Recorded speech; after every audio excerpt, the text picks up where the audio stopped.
We bring in former Netanyahu confidant, current Netanyahu confidant, Ambassador Dore Gold. Dore, so much has changed here in the 30, 40 years since you've been in Israel. It used to be that Arab armies were threatening Israel in the 70s and in the 80s. Now it's a very different threat that you're seeing. Is that something that you're going to talk to President Trump about, that he's going to be hearing about? Well, of course, nobody can guarantee what the Middle East is going to look like in 5 years, 10 years, or 15 years. And anyone who pretends to know is making a huge mistake. We learned that with the Arab Spring. If there's one thing we learned from the Arab Spring, it's don't assume that what was there yesterday will be there tomorrow.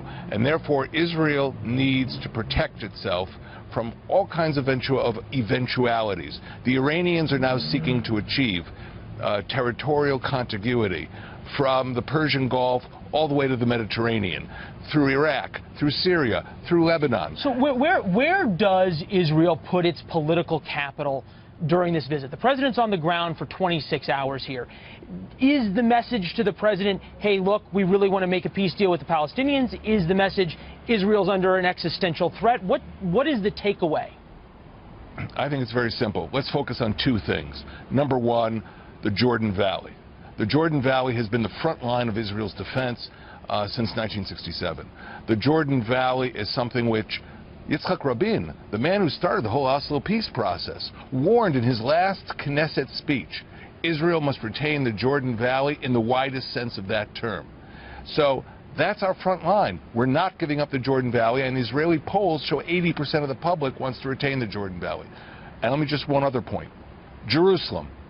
In an era in which holy sites are being blown up all over the Middle East, in Egypt, in Iraq, in Syria, we're going to turn over the holy sites of Western civilization to Mr. Abbas, to Hamas, or ISIS. Israel, and only Israel, will protect Jerusalem for all the great faiths. And I hope the U.S. administration understands that. All right, so more on that very issue in terms of the holy sites and Christian persecution with Chris Mitchell in a minute.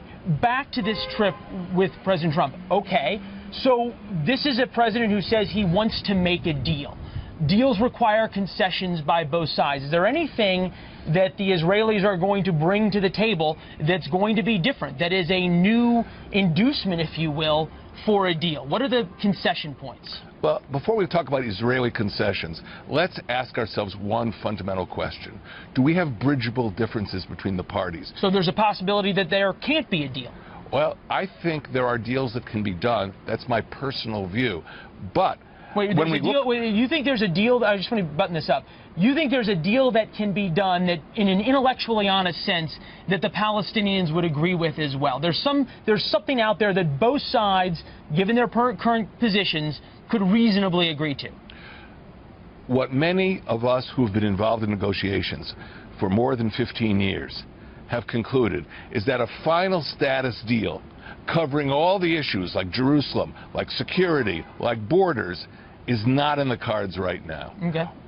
But more limited understandings can be reached that are important for the Palestinians and important for Israel. And that's what we should be aiming for. Well, we've heard President Trump say he wants to make a deal, so we'll see if he settles for what you say, an interim deal, or keeps pushing. Ambassador, appreciate your time, sir. We know it's valuable. My pleasure. Thanks.